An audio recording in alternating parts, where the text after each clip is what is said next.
Live from downtown Vancouver at the Vancouver Film School campus, it's time for EP Live. Hey, welcome to EPN. My name is Victor Lucas, and we bring you the latest in everything cool every single day around here. It is time for another awesome episode of EP Live, which we shoot live on location at the VFS Cafe, which is right down at 390 West Hastings St in Vancouver, British Columbia. It is open to the public, and we welcome anyone that wants to come and watch the show. We've got an incredible guest today. His name is Brian Provinciano, and we're going to check out his brand new game called Shakedown Hawaii. And this represents a first for the show. It's the first time that a developer is bringing their game to EP before it's released to the public, and we're going to get a chance to play through it and talk all about it. It's not coming out for a little while, and it already looks incredible because Brian has been a busy bee working on this kind of 16-bit version of a Grand Theft Auto experience. Can't wait to talk about that, but we've got a rundown to get through first, and our dedication today is for Horizon Dawn, who said simply, "Oh, cool," with a tiny little happy face. So there you go. That's what got you today's rundown.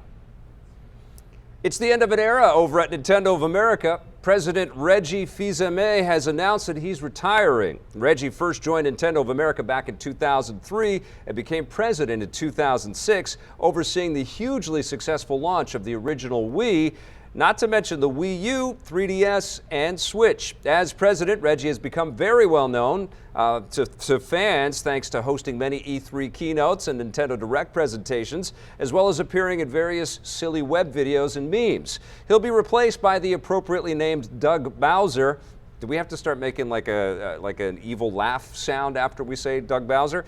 The current Senior Vice President of Sales and Marketing. Bowser has been with Nintendo since 2015 and has previously stated his desire to make the Switch a mainstream system targeting casual players and non-gamers rather than just hardcore fans. He'll take over when Reggie officially steps down on April 15th. That news came out of the blue yesterday, and I think it shocked and rippled the entire industry because Reggie's not an old guy. He's not like, he's not in his 60s, he's in his 50s, and he's only been with Nintendo for 15 years, which does sound like a long time, but he's become so connected with the brand that it's just hard to imagine a Nintendo without Reggie. Now, I've been covering Nintendo stuff for 25 years, and I remember Peter Main and Howard Lincoln, and there's been lots of great personalities that I have known, Ron Bertram here in Canada, that I've known at Nintendo for a long time. So I associate the brand with a lot of people, Perrin Kaplan and Beth Llewellyn, that don't work there anymore. But it's interesting how the torch gets passed. And from all accounts, Doug Bowser is a really,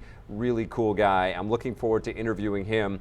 But I'm going to miss Reggie. Reggie had a huge personality.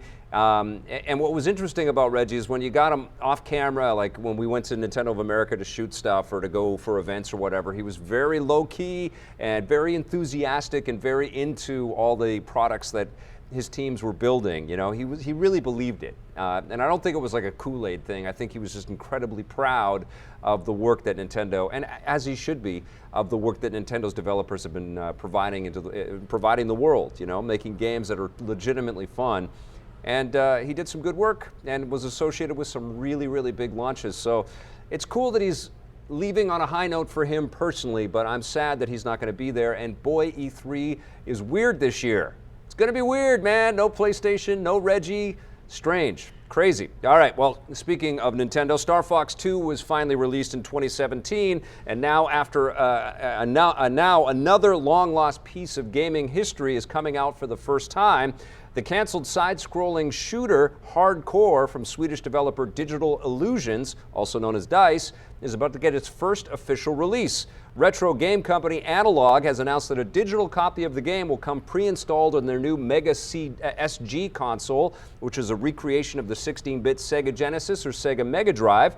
Hardcore is a Contra-style shooter that DICE worked on in 1994, long before they created the Battlefield series, and were subsequently bought by EA. They almost finished it, but unfortunately it was canceled at the last minute by their publisher Psygnosis, which felt that a 16-bit game just wouldn't sell after gaming had started to enter the 3D era.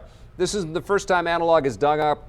This isn't the first time Analog has dug up a long dead game. They included the previously unreleased Super Turrican Director's Cut on their SNES throwback, the Super NT, which I own and I love. The Analog Mega SG hit stores in April, and I'm definitely getting one of those. And it's all based on just the fetishistic quality of the Super NT, plugging in cartridges and playing them through HDMI on an OLED display, which is how I play all my games right now. It's just breathtaking. It's absolutely incredible to see the just pitch black, space of these beautiful sprite-based games is incredible. And I've got a nice collection of Super Nintendo stuff, but I've also got a nice collection of Sega Genesis cartridges. So I'm really looking forward to having just that perfect precision, that beautiful sprite, clarity on my 4K set. I can't wait for that. They've done an awesome job with the Super NT, and I think they're going to do an awesome job with the Mega SG. I'll have a review for that when I do finally get one of those things. And I think it's awesome that they're digging into gaming's history and finding titles and bringing them back to people. I think that's terrific. One of the cool things that they did with Super Turrican is they actually had a box for the game that you could fold up, and it's an old Super Nintendo box, and you can put it on your shelf, which is just awesome. Super fired up for that. Analog, you rock. Now, Netflix is going to scare audiences with more from The Haunting of Hill House. Well, sort of.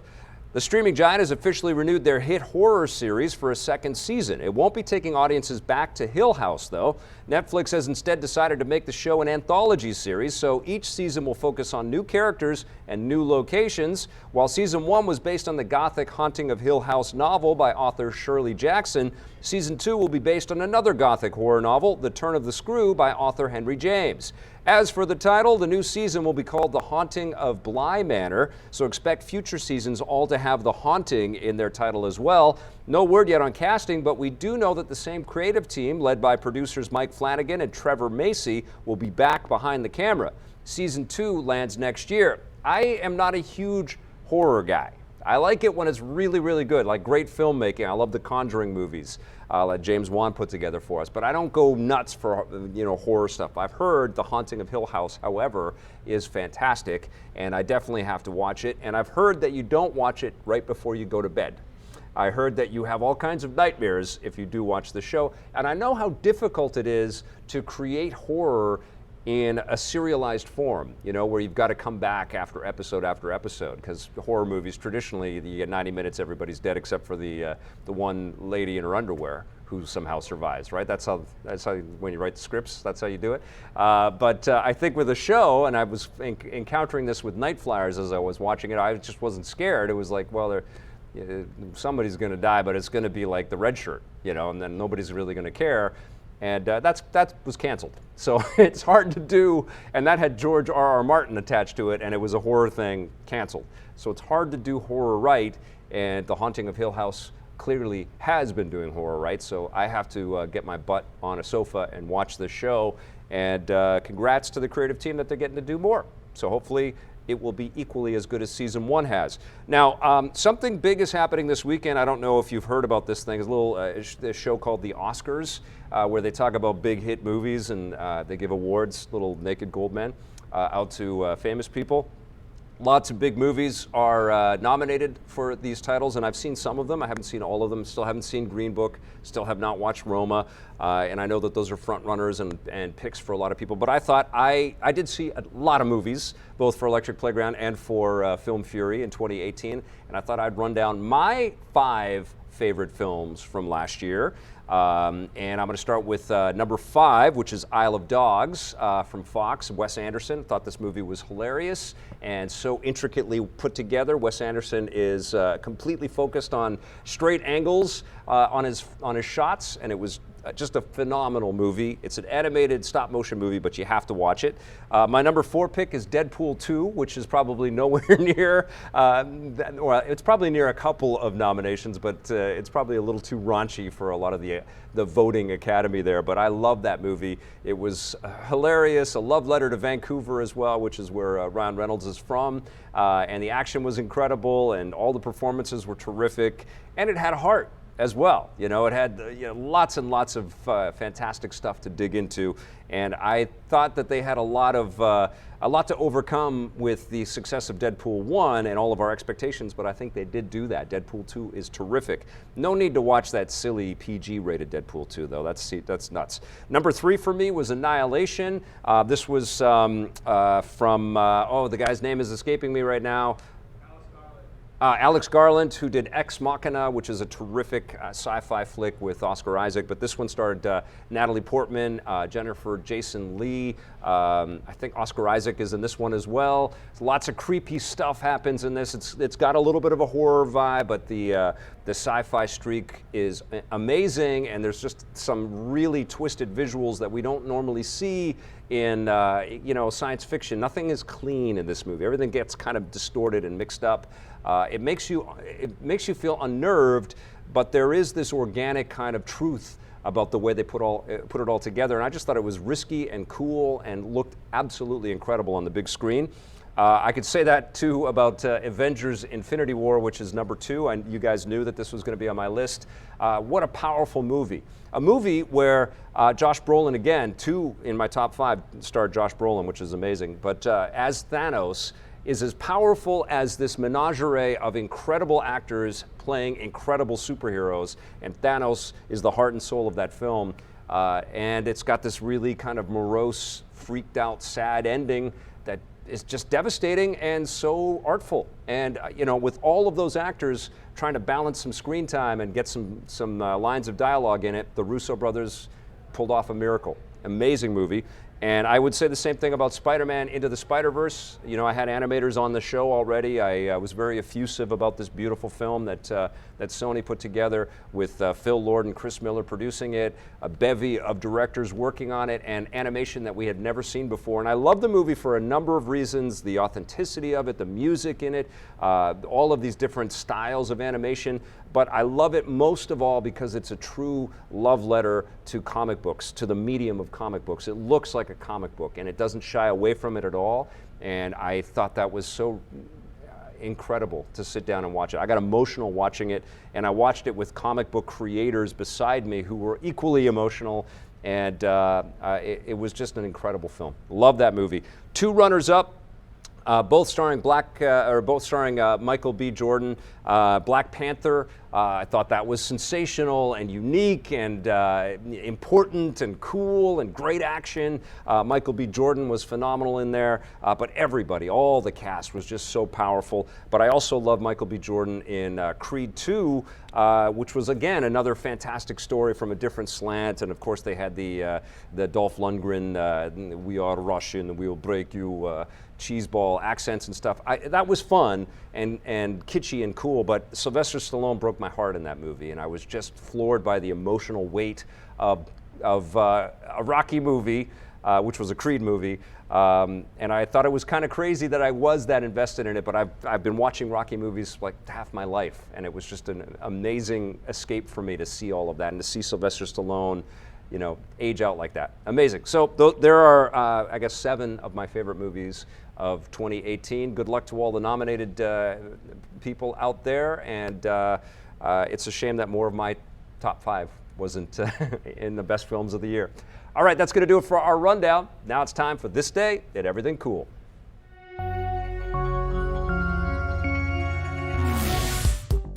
Welcome to This Day and Everything Cool for February 22nd. Hello, Dolly. On February 22nd, 1997, anyone counting sheep might have been seeing double. Scottish scientists announced that they had successfully cloned a sheep named Dolly, making it the first successful attempt to clone a mammal. The existence of Dolly was front-page news all over the world, with people bringing up the many questions about what cloning could mean for humans. There are countless potential medical benefits that can come from human cloning, but also many potential moral and ethical problems. Trying to clone an entire human has since been outlawed all over the world, but cellular and microscopic cloning is still being researched for medical benefits. As for Dolly, she lived a relatively normal life, although she died a little premature at the age of 6.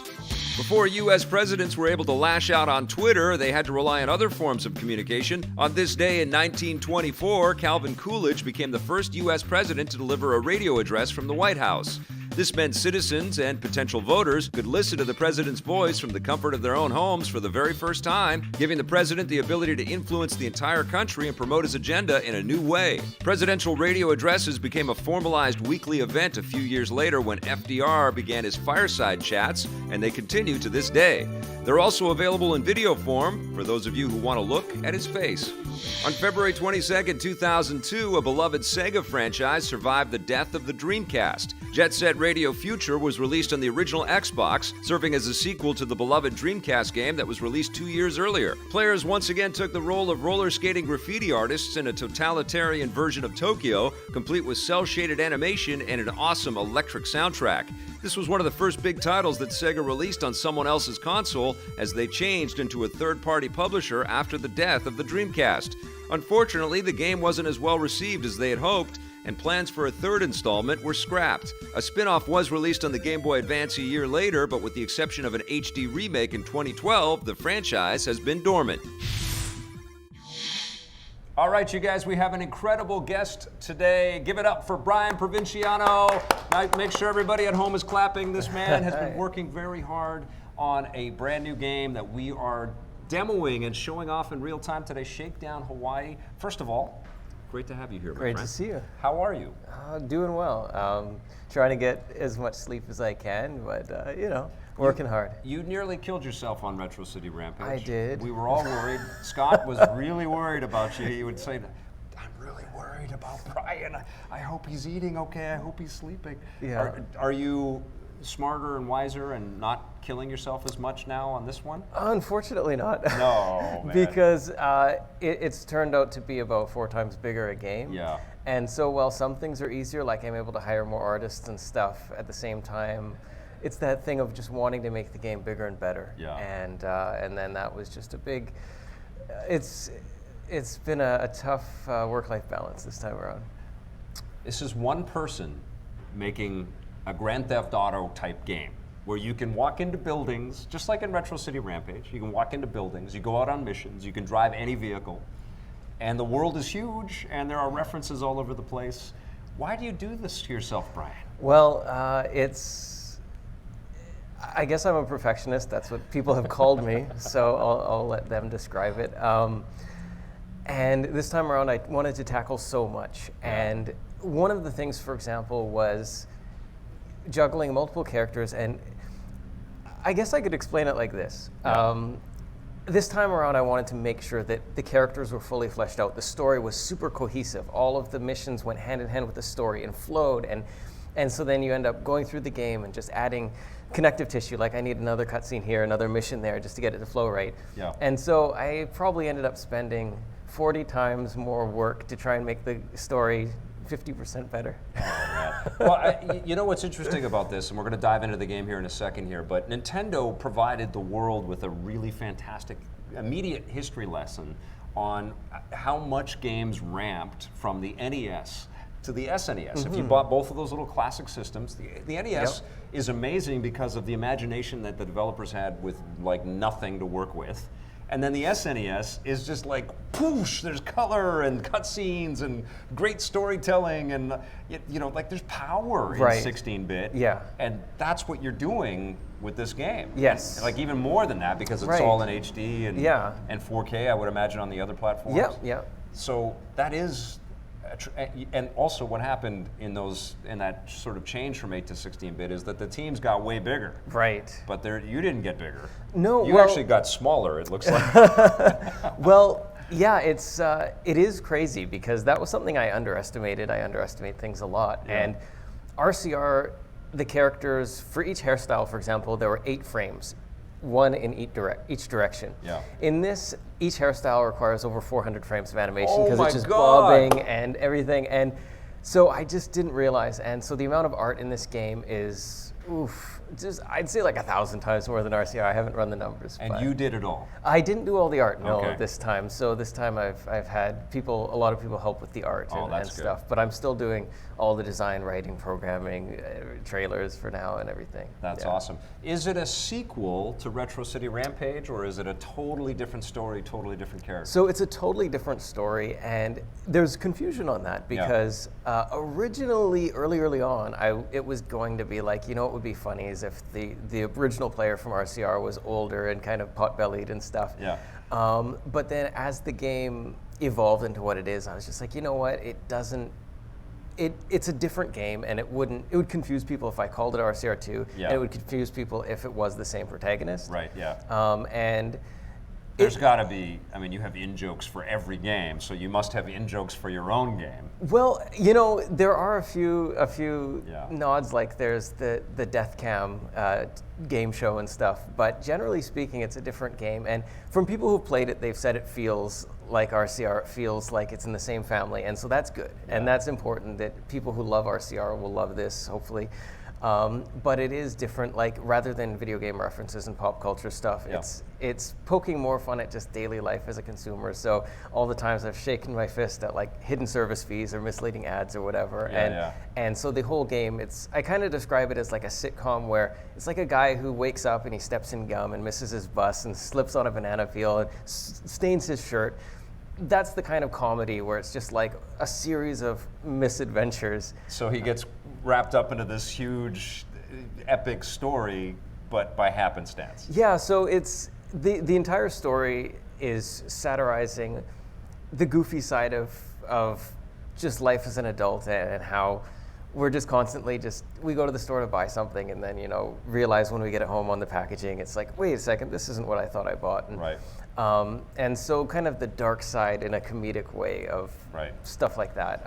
The subscriptionware. Adulting. Yeah, exactly. Yeah. And so he's trying to save his struggling company by learning these sleazy business practices, but then he's also a consumer, so he's constantly having to deal with them himself. So it kind of shows both sides, and it's a bit of a comedy from hypocrisy. Oh, that's awesome. Yeah. What is the character's job?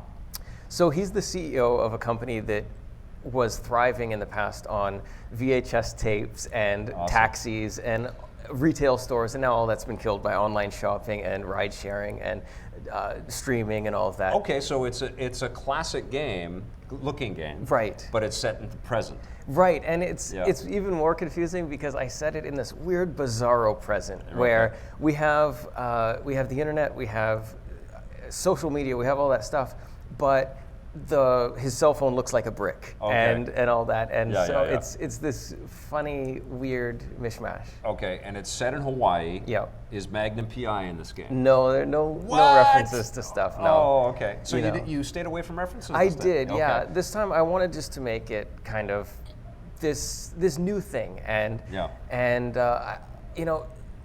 I think that there's another RCR in me, but I wanted to do something different and something fresh. When you play with sprites at this caliber and with this sort of level of detail, and you recognize that the Super Nintendo and the Genesis were pretty powerful little machines in their days, could you imagine that this game could have been made if the developer was, driven enough to build a Grand Theft Auto type experience? Could they have done that on the Super Nintendo or the Genesis? So, to be honest, I would love, after this game's done, to go back and do something like that.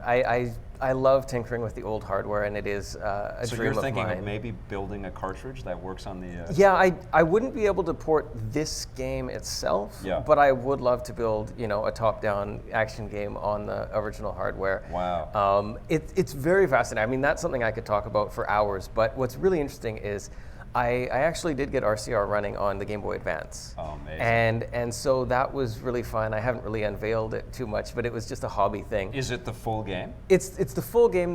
I'd say it's 85% done. There are a few frame rate hiccups and some things. Wow. But That would sell, man. I would love to get permission to kind of do it officially or semi-officially or something, a blessing, but... do you collect a lot of the old carts and stuff I like that? do, yeah. Yeah, me too. I've just started to get back because I bought that Super NT thing, right? And it blows me away that we moved from sprites to 3D so quickly. Yes. And there's so much beauty and power in sprite-based art. You know? Yeah. And we're seeing that like with the Messenger and Right. with Shovel Knight. Like, there's fantastic work Right. that's still available to us. So that's kind of what the vision here was. That what's cool is that it feels to most people like an authentic 8 or 16-bit like Super Nintendo experience. Yeah.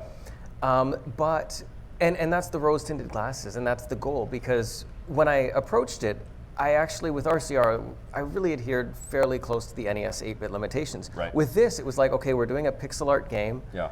but go at it. The animator can draw as many frames of animation as their hand can do, Oh, wow. and all of that. Yeah.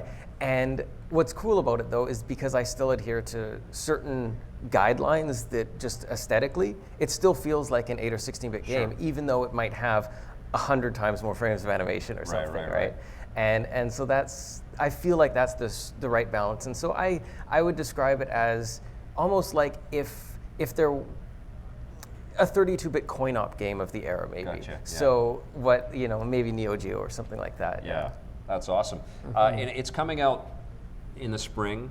Yeah, Is where you're targeting. Yeah, so we don't have a date yet. It's basically done now, and now it's just polishing it and playtesting. So the main thing is, like, I could polish it forever. So now the main goal is just get the playtesters to play the heck out of it, get their feedback. What do they tell me I need to fix? Nice. Because with RCR, I had a list of all these things like, I would love to fix this, but there's no time to fix it all. So Yeah. I'll do this, this, this, this. And then, the ones that I'd skipped, when people were like, oh, he should have fixed this. I was like, oh, I Yeah. wish. So now it's like, it's important to just find out what people want me to fix before. That's cool. Yeah. Can you take us into the game a little bit? Sure. And just sort of drive us around and let us see what Shakedown Hawaii is all about. All right. Did you do the music yourself, or did you? So the music is done by Matt Creamer, aka Norin Rad, one of Okay. the composers from RCR. Nice. Okay. But now he's able to just go all out, no more limitations. Okay. Fantastic. Yeah. Oh man, look at this. This Yeah. is great.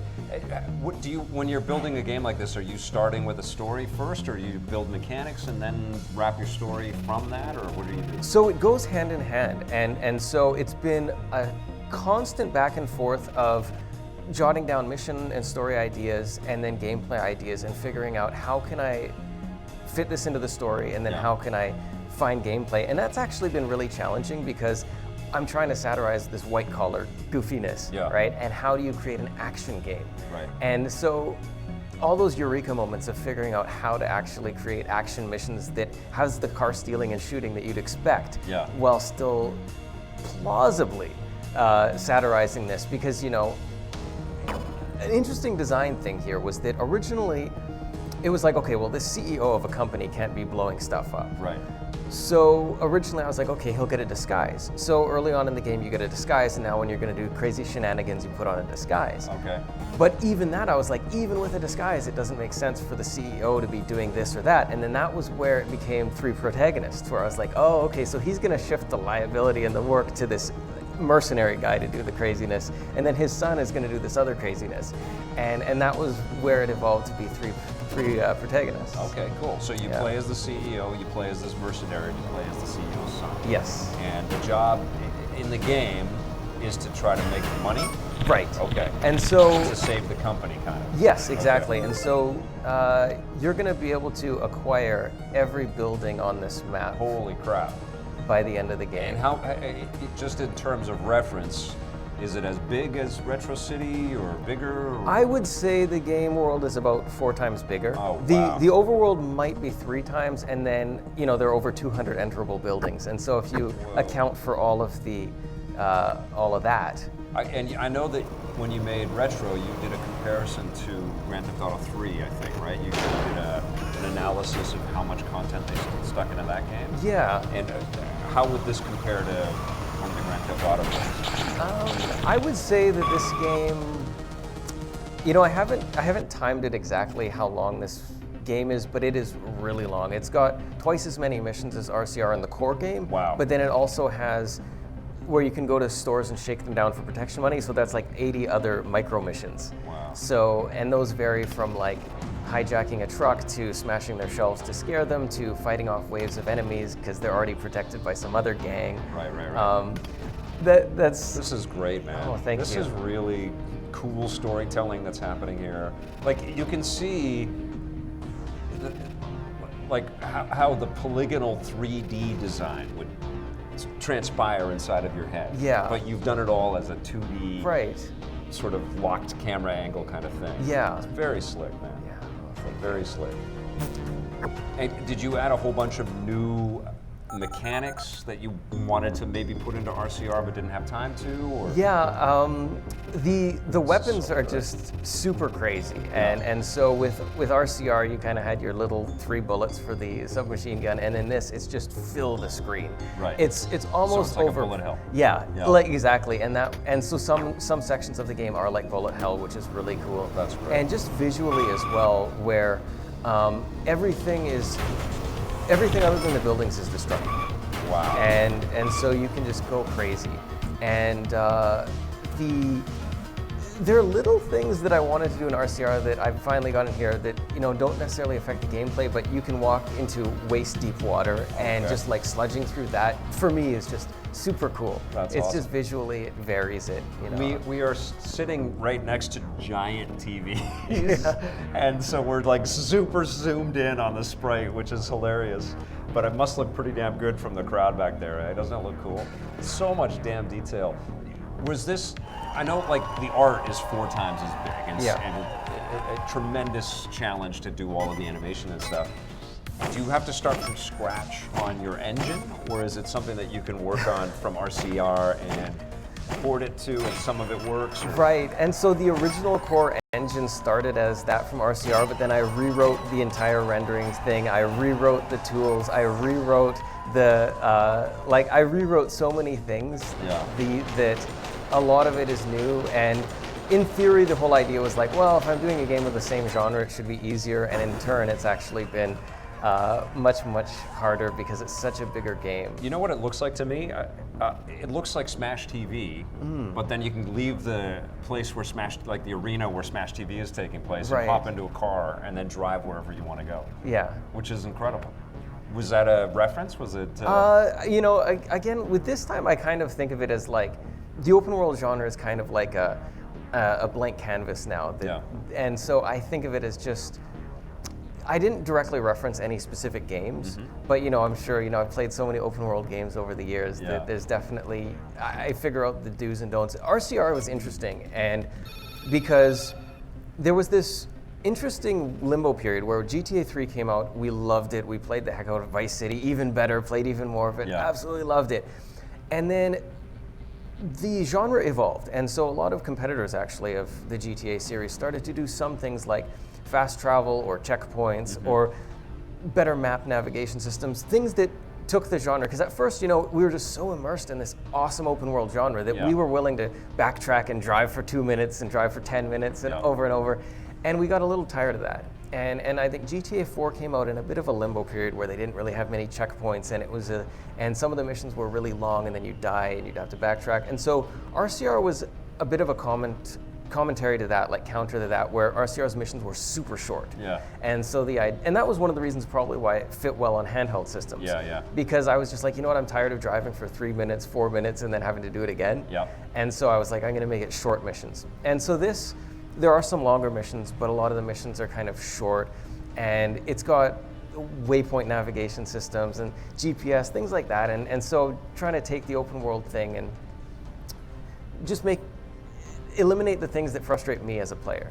You brought us the Switch version, which is what we're playing on right now, and I know that you are the master of porting your games to every single machine. Are there advantages on any other platform? Like if you play it on the Xbox One X, is it going to be super sharp, crispy, like you'll scratch your finger if you go up to the screen because the pixels are so sharp? Well, I aim to make it one-to-one on all the platforms as much as possible because I don't want anyone to miss out. But when it comes to something like the 3DS, definitely you're going to be missing the borders and stuff because there just aren't enough pixels on screen. So the 3DS. Did you get stereoscopic 3D on the I didn't. That was something I would have loved, but the problem is that with a side scroll it's super easy. Because you just basically think of it like cardboard cutouts and you just layer them differently and scroll them differently. But with this, technically I would need I would basically need these buildings to be done in 3D, because they would you'd basically have 2 different versions for each eye. Okay. And it would scale. So because they're kind of boxes. And that would be a hit on the engine and the whole thing, right? It would basically require me to rebuild all the art. In the only art that maybe could stay the same exactly would be the characters. But even vehicles, because they rotate, you kind of want it to be rotating in 3D. That's awesome. Yeah. Does everything handle differently than an RCR? Does it feel like a... It does, a little bit. So one of the things you might notice is that the cars rotate. You see, in RCR it was just 16 angles. Yeah. In this, it's got 48 angles, which generally just feels like 360. It's surreal because it looks like Grand Theft Auto 2 or Grand Theft Auto with pixels. Yeah. Which is incredible because everything they did was polygons and they could sort of tilt the angle a little bit, but it was 3D. You know, it's interesting because there were Game Boy Color versions of the original GTA games, and they went with a pure top-down. So all you see is the guy's circle for his head and then some shoulders. Yes. And it's a lot easier to do it that way, but it's really boring if you're just seeing squares that are roofs for the buildings. Yes, And so having to make it where you can see the front of buildings and the top, and then also you're seeing, when a car turns, it's not just one frame that's rotated, you're seeing the side, and now you're seeing the back. And it looks so good. Yeah, it makes the actual art monumentally more work, but in the end, to me, it just, the game experience is unparalleled when you do it that way.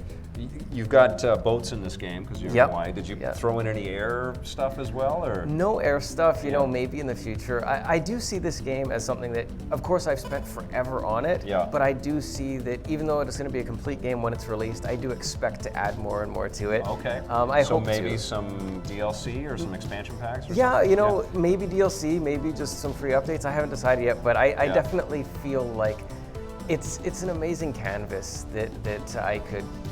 With RCR, people played through the story mode and enjoyed it, and that was great. But with this, I really want people to replay it, and well, not even just replay it, but just live in the world and just play around. And you're trying to tell a story a little more this time. It's not just satire of the whole industry and modes and games that we knew or movies that we knew. This is different. This is like we're getting into these characters and why their motivations. Right. Yeah. I've put a lot of work into just fleshing out the characters in the story, and it's an interesting thing because there is a whole metagame to the game that is just emergent, where once you unlock Shakedown shops for the extra protection money to help you buy all your buildings, then you just have these 80 shops that you can tackle in any order, and so there's very little in the way of story when it comes to those, and so it's really neat. It's like a sandbox. That's so cool. And so we'll see what people resonate with most. Of course, I spent so much time creating the story that I wanted to tell that I'm excited about. But of course, the story ends up taking 50 times longer to make than this emergent stuff. So if people really react well to the emergent stuff, maybe I'll add more emergent stuff as opposed to more story stuff later on to the game. I don't know. That's awesome. Yeah. You've got driving and shooting and shaking down businesses and real estate as mechanics in there. Are there other types of mini games or modes? Is there any kind of like Yakuza style, bevy of different surprises as you're playing through the game? Well, there are like little things like you could do aqua aerobics and stuff like that that I just thought was hilarious. Awesome. Especially just playing into the guy being an older guy where his joints are getting sore and he's waiting for an appointment with his rheumatologist, and so he gets recommended to You spent a lot of time just cracking yourself up alone. Oh, that's the literal best when I'm home alone and I come up with something and I'm laughing out loud. And that's amazing. And those are the best moments during development. Absolutely best. You came from traditional game development. You were part of teams. Yes. That's how you cut your teeth and learned your skills. Yep. And we were talking a little bit before about the idea of collaboration and thinking about working with people again. And you talked a little bit about that with us on RCR, but I think you're feeling that even more these days, right? Definitely, because as the game has become so much bigger and bigger, and maybe game number 3 for me should just be a smaller game, but either way, I do feel like working more with a team would be super beneficial. One of the things with this is that I kind of worked alone in a bubble for years on it because I had the vision in my head of what the game would be, Yep. but because it was such a big game, it was taking forever to build it all and get it to where I saw it in my head. Yeah. And so I didn't really want to show it to people until it was there. And I realized in hindsight, I was like, you know what, if I had shown the work in progresses to people throughout, it would have been a lot easier because they would have just steered me in directions like, you know what, you should do this or you should do that. And then I was like, oh, cool, that would have saved me 6 months of work if they had suggested that. But you miss, I think, when you do that, and I think there's merit to that, but you also miss the idea of bouncing an idea off with your, because you're two brains here, right? You've got your creative brain and your technical brain that has to make the creativity live, and that's that artist-programmer dichotomy that can be it could be a lot of friction in any game studio, and you're sort of balancing that on your own. Yes. And that's a kind of an amazing, beautiful thing that you're able to do that. And I think that if you're just following sort of, somebody's instant reaction to something and their advice to something, you're not really going through that internal struggle as much. That's true, right? Which I think is, there's a purity to that. There's like a true artistry to that. Yes, it's definitely a pure, like, I do see myself, that is the thing where when I was working for other studios, I was a programmer. Yeah. And then when I started making RCR, I was really putting on the design hat and all that. And after RCR, I was like, am I a programmer? Am I a game designer? Am I a publisher? What am I? And I identify, I think, as an artist. That's just how I would describe myself 100%, now. man. I'm of the mind that programmers are artists anyways, they're making a reality that is totally superficial and not real feel real. That's art to me. Yeah. It's I love it, and that's one of the reasons why I love developing for the older platforms when I have the spare moments, because it's really a fun puzzle to figure out how to optimize, and that was something where I could have talked for hours about that, but like when it came down to crunching down RCR to port it to DOS, it was like, okay, I've got to get it to use less memory and all that, and that was all fun. And then when it came down to Game Boy Advance, it's like, okay, well, I have more memory in ROM, but I have less RAM available, so crunching it down to run on less RAM. And then, when you look at something like the PlayStation 1, and then you're like, okay, well, the game would have to be re-architected because it has even less RAM, and it has this big CD that can hold a lot of data, but it's slow to stream the data in and out. And so you figure out different ways. And so it comes down to, when you look, like, there are PS1 games that are unbelievable. Especially later on in the cycle where they move too quickly away from these gems too, don't we? I mean, that's why Buried Treasure has been so popular for so long. Like we just forget the past too quickly. Yeah, it's one of those things where it's like, porting to an old platform is fun, but if I were to design a new game for an old platform, it could be even bigger and better, because you design like, okay, I have 2 megabytes to play with, and I have this DVD or CD that can stream at 100 kilobytes a second. What can I do? And then you architect around that and try and like really milk it. And so that stuff's really fun. And I guess what we're moving to with games, as we're talking about streaming platforms and cloud libraries, is this idea of constantly making these machines obsolete. That's going to go away. Yes. Right? And the content is going to be, just like in the movie industry, you can watch Casablanca today and still marvel at its beauty. And I think that's what's going to happen with games. It's not going to be tied to an era. It's going to be the beauty of its design. It's very interesting, because I know a lot of people thought when RCR came out that it would mainly just appeal to people who grew up on that. But then when it came out on 3DS, oh my goodness, like a huge amount of its audience were like kids and teenagers. That's awesome. And so I don't know if, I'm sure some of them, their parents introduced them to retro style games, but I think a lot of them are just like, this game looks neat. And they I enjoyed play with it. my 7-year-old, she's 7 now, and she doesn't make that distinction. She sees old NES games and Super Nintendo games and modern. She calls them old-timey games because she knows that they're from a different era, but she doesn't really have this predisposed, like, oh my God, I can't play that. That's like a manufactured marketing thing, I feel, more than the reality of people sort of approaching the software. I do remember when I first I had wanted to quit my job to go indie, but it's really scary to give up your salary and have all that risk.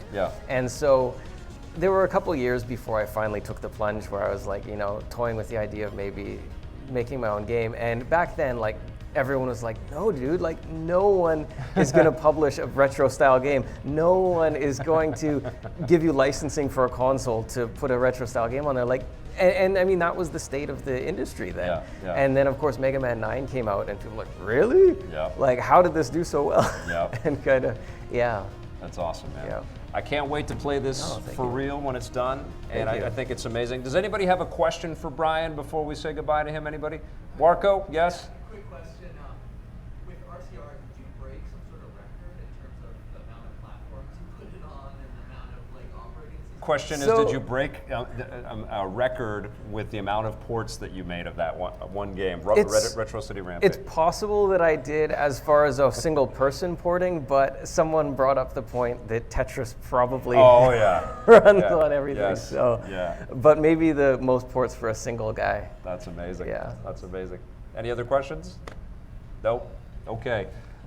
Question, physical release. Great question, Abby Jameson. Fantastic. Yeah, everybody wants to know if you're going to have physical releases. So, and what system would you buy this game for? Okay, so good question. So first, as far as physical releases, it's going to come out. I've announced Vita and PS4, and you know I would love to do more after that. But it's one of those things. It's expensive to do. Yeah. So.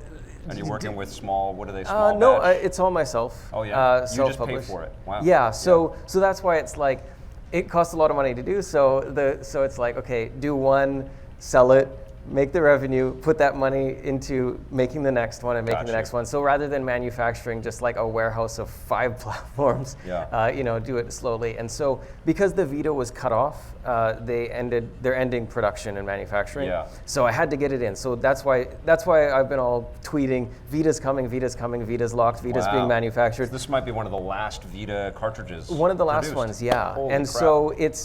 So that's why, and then people are like, wait, wasn't PS4 announced? It's like, yep, PS4 is still coming, but you know, the Vita had to get out the door first, but I'm still polishing the game. Yeah. And so the PS4 one will be, you know, I'm going to submit that to manufacturing once I've added a few more things to it. Okay, gotcha. Yeah. Gotcha. And those games, even though they'll be physical, you can still update them. Exactly. Right, okay. So, you know, Vita will come with a day 0 patch to make it even better. Yeah. So it's a complete game on the cartridge, but, you know, I've actually been having all of the cutscenes redrawn to look even more 16-bit. Nice. So the Vita one has, let's say, 13-bit cutscenes, and then it'll get patched on day 1 to have 16-bit. Wow, man, that's so cool. You brought us the Switch, though. Is that one of your favorite? Is that one of your like lead platforms? So you know, I don't know if I should be saying this, but I play it most on Vita, and when I'm out and about, I like the form factor, but it's pretty much the same game on all platforms. Okay. So I'd say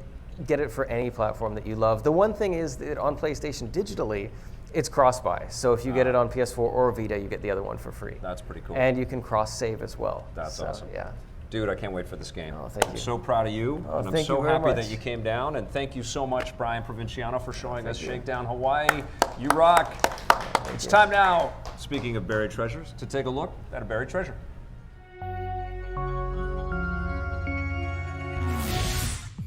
Today's buried treasure is from the Ren7 on Twitter. That's Ian Wren to you and me. Thank you for this excellent suggestion. It is Spy Hunter for the PlayStation 2. It also came out for the Xbox and GameCube. The same game, which was developed by Paradigm Entertainment, came out in 2001, so many years ago, and it was so phenomenal. What an incredible game. I think I gave this thing a 10 out of 10. It blew my freaking mind. It was a great racing experience, just the sense of velocity and speed and all kinds of obstacles and challenges coming at you. But then you had a car that could transform, could go on the water, and then you had smoke screen and machine guns and a flamethrower, so you're just laying waste throughout this incredibly kinetic and fantastically put together experience. Looked beautiful and it ran great, had the cool Spy Hunter music all the way through. It's based on the old classic Midway arcade game, and Warner Brothers, I think, has wrapped up all the rights. They own all the rights to these Midway games, and I really wish they would do something with them. This game in particular, I mean, I would even love a remastered edition of this version of the game. I don't know what the rights would be like or who owns what or what, they tried to remake Spy Hunter again with The Rock, and that wasn't as good. They just never could beat this one. This one is a classic, and unfortunately, I don't think it's ever been re-released out there. I think they made a Windows version of the game, and maybe something is available for the Mac. It's certainly going to look dated now, but it's worth digging up, especially if you have one of those old consoles and you can find this in a used game store or something like that or on eBay. I think you're going to have a big smile on your face. It's a treasure for sure, and I think because it's been so many years, it's pretty buried. Excellent choice, Ian. Wasn't Brian Provinciano just the coolest? Thank you, Brian, for being here, pal. Take it easy, my friend. Can't wait to play the game. We are moving on now to a review that has kept me up very late at night all week long. It is Metro Exodus.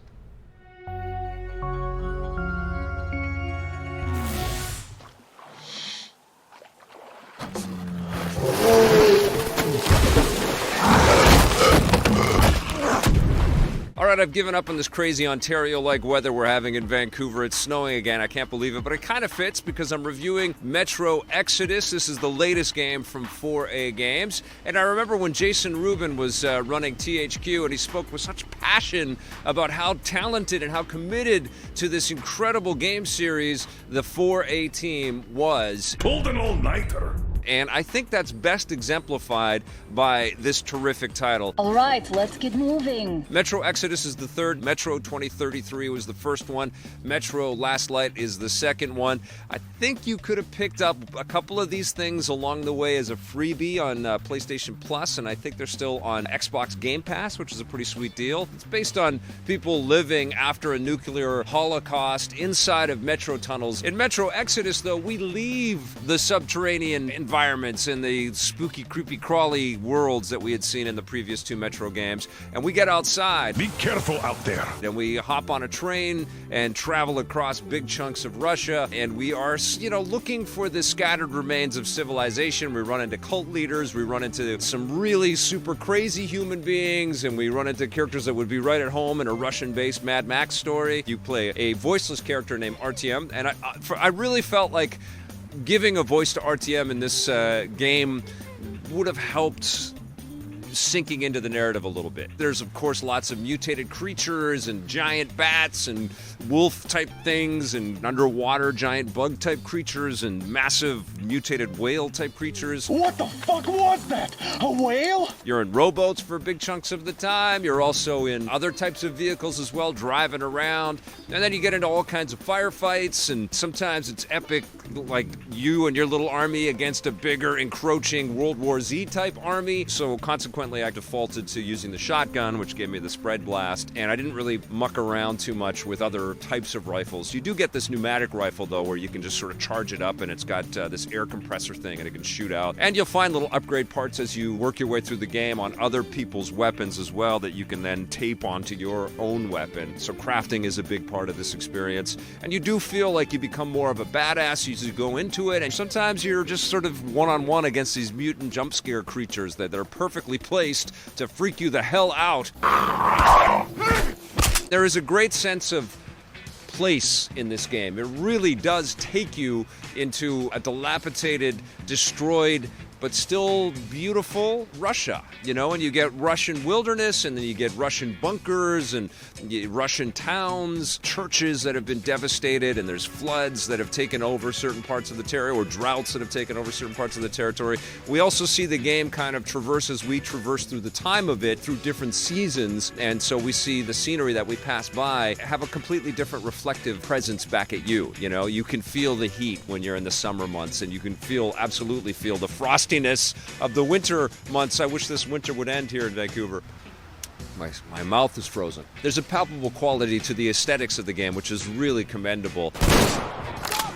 But I have to quibble, and I have to kind of point out some of the things that I did notice. The combat in the game wasn't as slick as I wanted it to be, partially because you're dealing with crafted armaments and shotguns and things that are piecemeal together, and you're duct taping everything, kind of like in all of these post-apocalyptic games that we play. And so I can forgive it a little bit that way, but it just didn't feel as tactile and fun to get into these firefights as I wanted to. I did my best.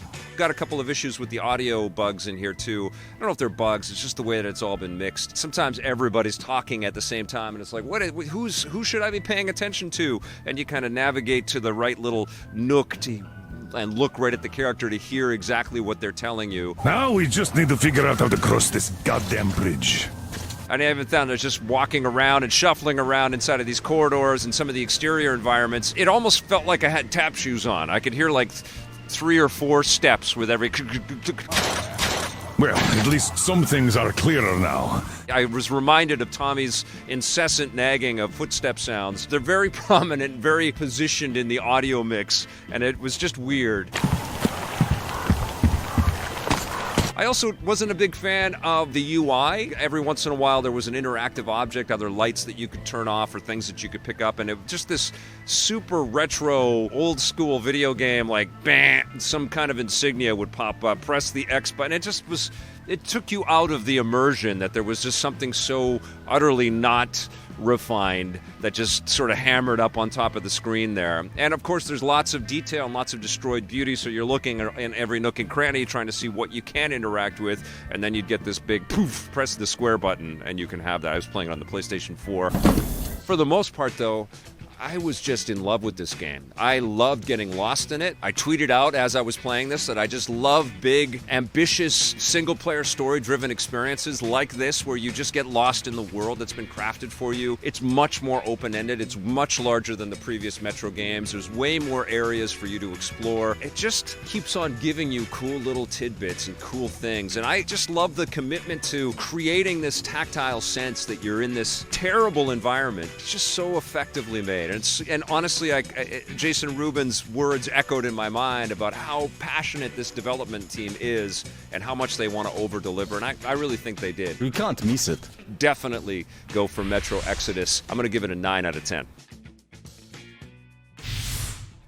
Metro Exodus is fantastic, and there's issues with it, but I think you'll have a great time. It's time for Let's Play and Chat, and this is a face you may recognize. Warren Spotted Eagle is back. He is our, I guess, my new co-host on the show. Hell yeah! It's good to see you, my friend.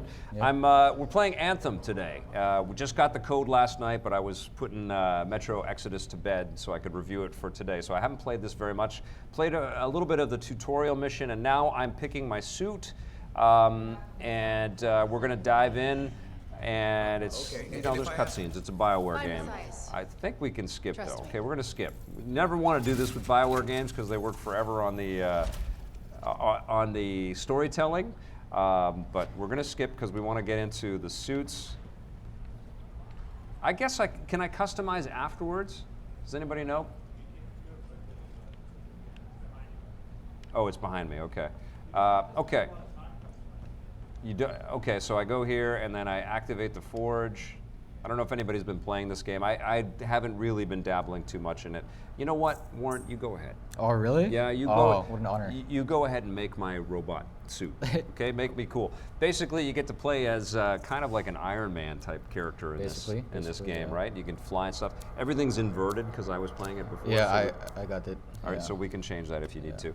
But this is Let's Play and Chat, so go ahead and ask me any questions or ask Warren any questions if you want to. You've got a question? Yeah. What's your question? What class do you want to be? Oh, that's a good question.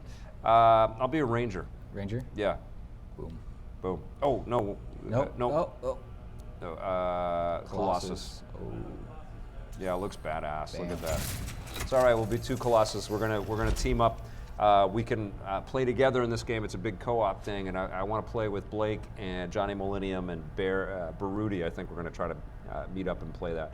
Alex Wright, thank you so much for your very kind super chat. You rock, my friend. And thank you for the nice comment on our set. That is very sweet. And happy belated birthday from Tie Fish from Cryptic, saying, hope it was good. Sorry about the Overwatch invite. Maybe one day. I would absolutely love to play. I think what we need to do with the EPN members, I've been thinking about this, we have quite a few members. We should try to gather around at one of these Battle Royale games. I don't know if you can coordinate that many people to play, but that would be rad, right? We should play a Battle Royale game, whether it's Fortnite or Apex or whatever. So I'm going to set that up on our channel. I'll send it to the community, but I think we should do that. But thank you very much, Tyler. I've had an amazing birthday month We went to Edmonton and spent some time with our family out there for my daughter's birthday, and we had a wonderful time. And I had the Spider-Man people here, and Warco was on the show on my birthday, and it's all surreal. It's all just surreal.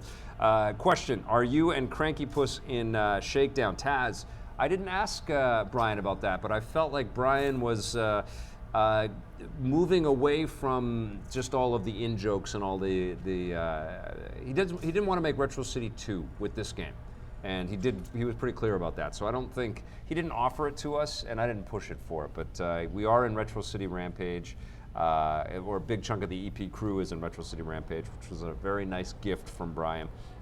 Let's see. Good question though, Taz. What do we got here? I missed something on Jet Set Radio. Was listening to JSFR original soundtrack today. That's from E-Tank. The original Jet Set Radio was released for the Dreamcast on this day many years ago. Abby Jameson asked about the physical release. We got an answer for that. Any chance for Xbox release? It'll absolutely come out for the Xbox. Definitely. We're talking about Shakedown Hawaii.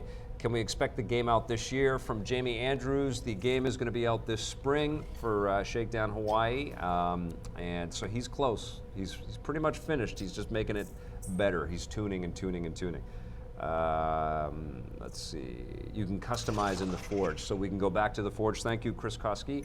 That's great. Vic, tell Sega we need another Jet Set Radio. The game won a poll Sega put out on what fans would want to see. Sega said it didn't count because Naganuma asked people to vote for it. That's a BS answer if you ask me. E-Tech, that's a great comment, and I think that the Jet Set fans out there deserve more from that incredible franchise. But Sega's they've got so many killer properties, and they're kind of sitting on them. One thing that I've dug that they're doing, though, is they're working with other developers, like indie teams, like the people working on Streets of Rage 4, to let them kind of live out their fantasies and Sonic Mania of what they would do with these wonderful properties. And I think that's what they should do with Jet Set. They should find a developer that was blown away by that game and let them just go to town and build us a new one. Wouldn't that be great? Yeah, for sure. Yeah, like a 4K version of that.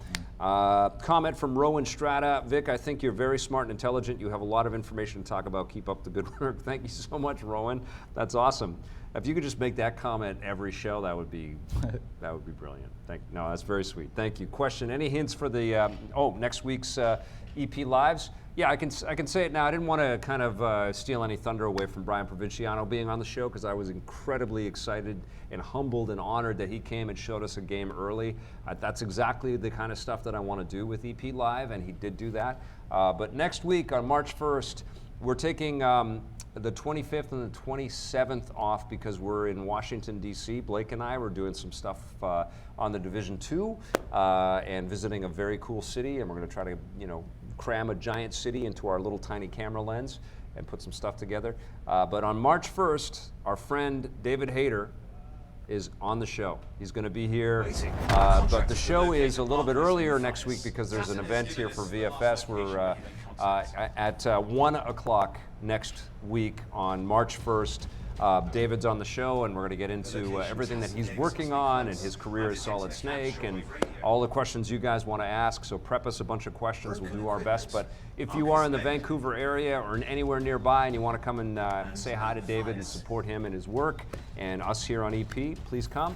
And let's make it a party next week. March 1st, 1 p.m. is when the show starts, right here at 390 West Hastings in Vancouver, BC. And of course, you can watch it live next week.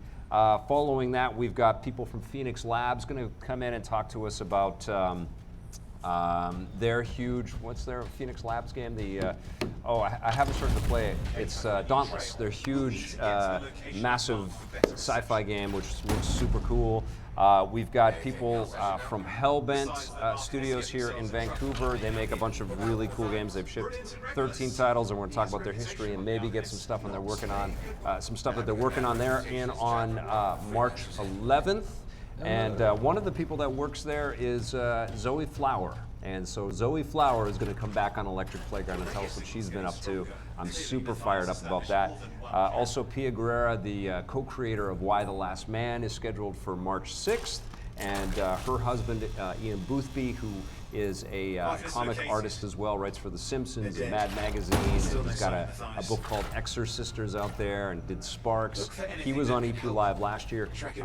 They are married, and they're going to come together, and it's on the show, and they'll tell us a little about their stories and the stuff that they've been working on. So some awesome guests lined up, and you can come and check them all out live if you want. Press X and then L3 to Thank you, Blake. Thank you. Yes, so you can fly in this game. Like Yeah, Iron I've Man. heard, yeah. Yeah, which is really rad. Okay. So yes, we've got some cool guests, and I'm working on some other stuff too. Lots and lots of awesome people are going to be coming through here. Everybody works in Vancouver. Not everybody lives in Vancouver, but everybody comes to Vancouver. And I'm going to do my best to bring in, some super famous people, but just cool people that are working on great creativity across games and movies and TV shows and comic books and technology. Oh, crap. And Warren is going to try to figure out how to fly his. It's so inverted. Let me fix that. Let me fix that. They put the settings on here. This is just like when you were playing Spider-Man. Yeah. That's awesome. So difficult. Yeah, that's the old school. You can blame that on GoldenEye. When I was playing on N64 and 95, I got used to inverted controls. Okay, so we're going to go into controls and controller, general. So invert look. I'm going to turn everything off of invert, okay? So you don't have to think about invert. Now, I can't play this game now. Wow. So I have to change everything back. So there you go. Question, Alita Battle Angel is yet another well-received by the audience, but rotten by critics. How do you feel about being the more appreciative of the critics, at least most times? JBJ Blaze and TFA. You know, I think the way that I approach being a critic is that I can only vote for me. You know, I feel like a responsibility to talk about a project or a property and how it sort of resonates across the pop culture zeitgeist. But when it comes down to like talking about stuff from a personal perspective, I can only talk about what that property or what that project meant to me personally. And if I like something, I don't give a crap if other critics like it or not. I think my value to you is that you get to know what I dig and don't dig over a series of videos and years, and I just like what I like. And I don't try to measure myself or pit myself against any kind of critic standing or rating or anything like that. I thought Alita Battle Angel was a blast. I think it was an incredibly creative work of pop culture. And it was clearly made with a ton of passion and fun, and I had a great time. And I didn't know what to expect when I went in. I thought the trailers looked weird with the big eyes, but I loved that movie. I thought it was great. And I also loved that movie, the Valerian and the City, what is it? City of a Thousand Cities? Something like that. It's a weird title, but I loved that movie. I thought that was great. I thought that was super cool. But I just like what I like, and I think that's one of the things that I don't like about criticism so much is that people have this remove from who they are in their criticism, They just represent some kind of masthead, some brand. But I think I took my lessons from Siskel and Ebert. Those people, I got to know them and their tastes, and I knew before they reviewed something, because I knew them, I could figure out what they would say. And I think people watching my reviews kind of have a similar kind of vibe, and I feel like that's a real value as a critic, is to put yourself out there a little bit more and not just think about your masthead or your brand, but like, who are you? What do you represent? What do you like? And it's not just always about like the objective opinion, or you're trying not to put in your own biases or your own likes. I think it's important for us to get to know the people. I don't know, that's my perspective. That's what I always offered through Reviews on the Run with all of the different hosts that we had as well, as people got to know them as individuals and they responded to that or didn't, Anyways, you can approach it from a million perspectives. Abby Jameson, inverted control for the win. Yes, Abby, it's a club of you and me, I think, maybe one or two other people. This is why I appreciate the way Victor handles the reviews, that they are generally very personal and introspective based on his opinion and doesn't tell others to agree, etc. That's right, Thai Fish, Cryptic. I feel like if I'm talking about mechanics in a review, I'm not really talking about what I felt. And I think what's interesting for me to, go and stand by myself and talk to a camera,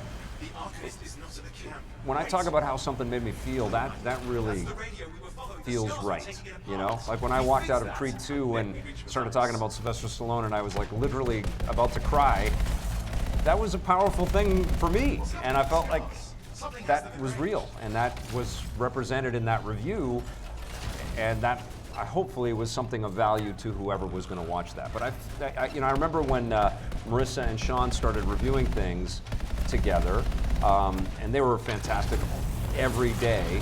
But one of the things that I kind of guided them with is that I wanted to know them. I wanted to know how you felt and your personal things, and that was the advice that I gave to those guys. And I said I didn't really want to know how to play these games. I wanted to know why you would want to play these games and how those games made you feel. I didn't want to know what the minutia was so much. And I think a lot of criticism focuses on that, focuses on features and focuses on aesthetics and not on how things make you feel. And I think that's really important in criticism. All right. Taz, or decades while remaining 25, you are the sweetest. Thank you very much. Camera's very pulled back, and that's the secret. Comment, I think Blake's favorite game of Battle Royale is based on fighting for catering during E3. That would be an awesome Battle Royale game. Like, how do you survive at E3 and who's got the best food? That would be awesome. Let's see. What do we got here? Oh, that's very sweet. Canadian Bot 92 saying that you trust my opinion. That's cool. Jim Cole, when is Johnny coming back? He's coming back next week. He's going to be my guest host with David Hayter. I asked him if he wanted to come back with David on the show. He said yes. I think that he's probably a fan of David's work, like we all are. So I think that's going to be a lot of fun. I can't wait for that. Audrey-on Leon, Zoe is coming. Yes, I'm super psyched about that. She hasn't been on the show in years, so we'll have lots to catch up on.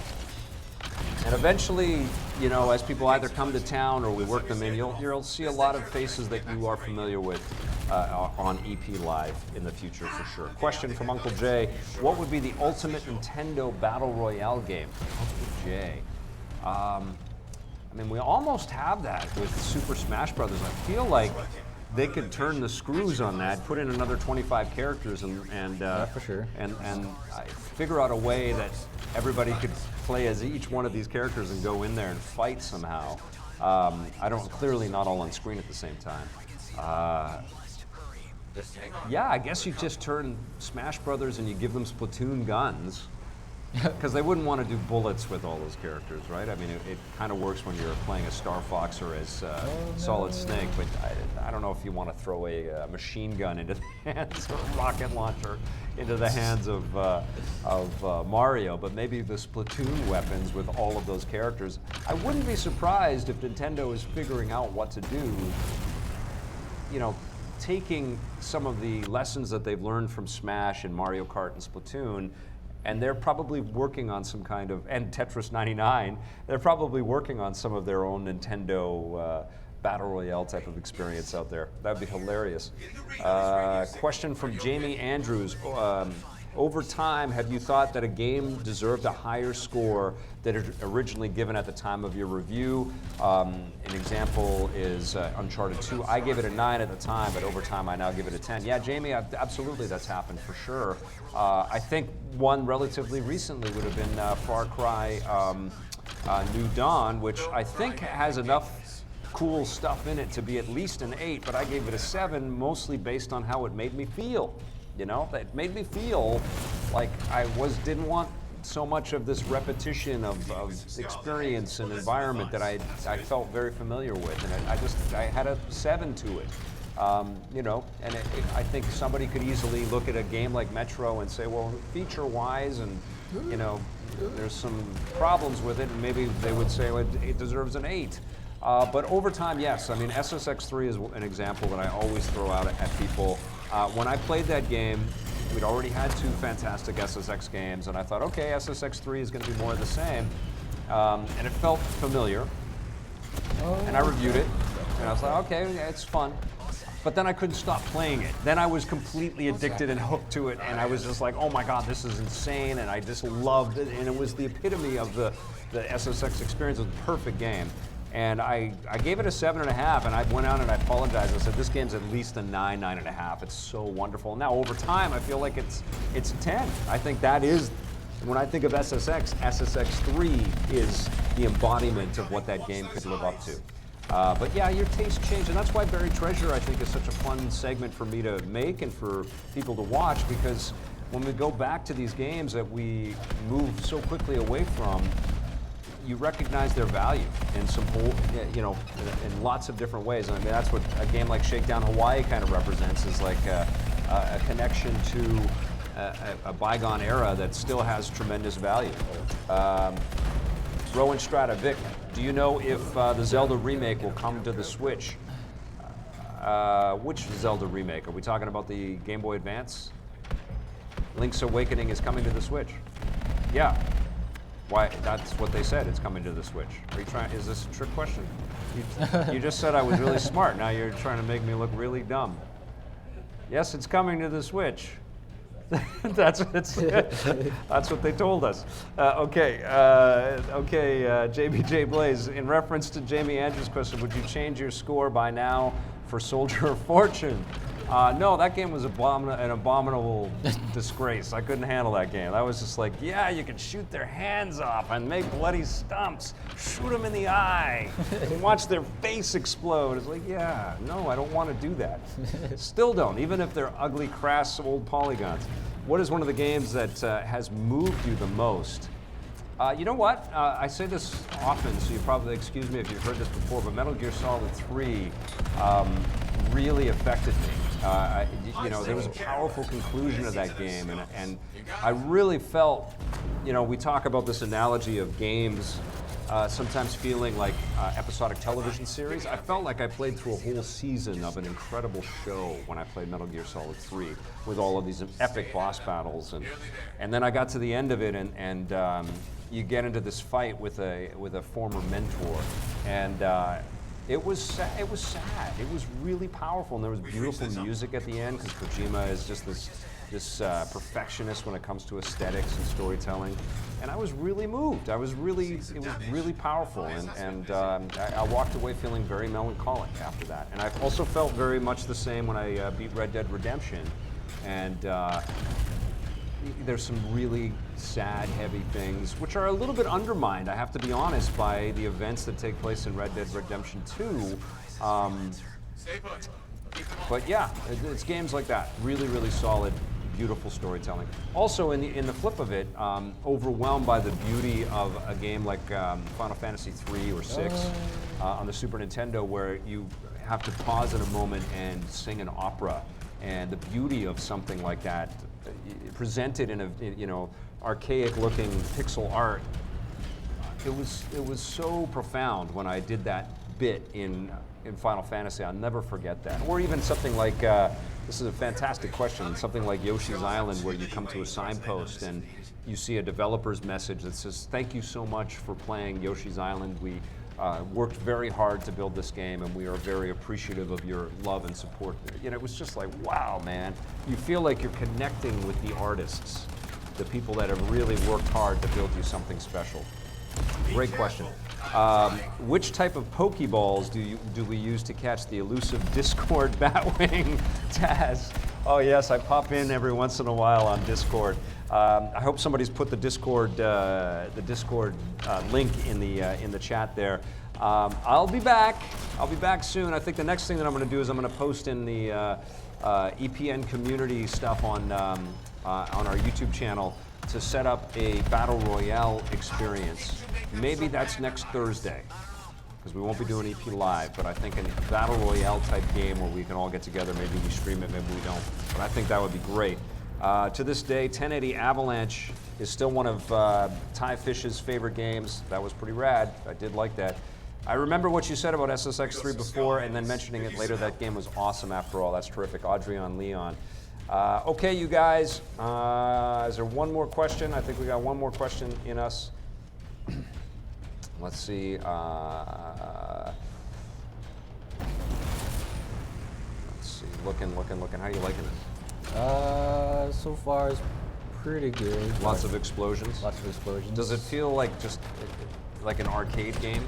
Kind of, yeah. Yeah, with the and floating it's numbers, weird that it's yeah. BioWare. Yeah, it's and BioWare. And it's just a shooter. Is that kind of weird? It is kind of weird, yeah. Yeah. It's not really like BioWare. I think that's great that they're doing that stuff. Question, what do I think Konami are going to do for their 40th anniversary? Rakia. That's the name, Rakia. What do I think Konami are going to do for their 40th anniversary? I don't know, but I've been missing Metal Gear. I really have. I've been missing Metal Gear, and I've been playing, obviously, a lot of Switch stuff because I'm traveling, and it's a great machine.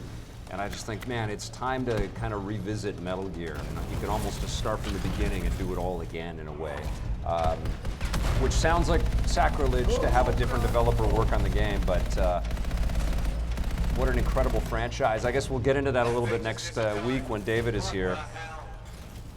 A new Castlevania Abby Jameson talks about. Yeah, Konami has got so many franchises that they should do something really special.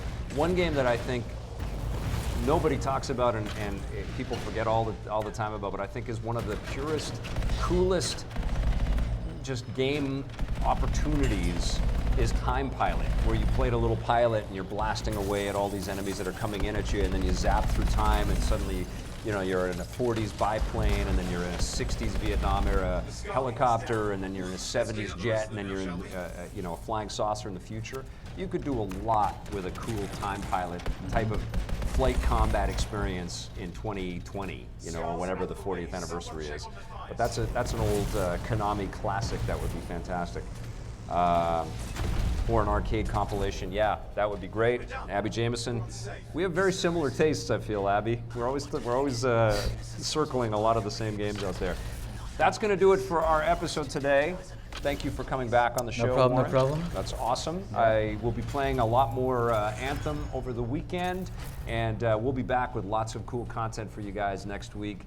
Please come down and join us for our show with David Hayter next Friday, March 1st at 1 p.m. here at the VFS Cafe at 390 West Hastings in Vancouver.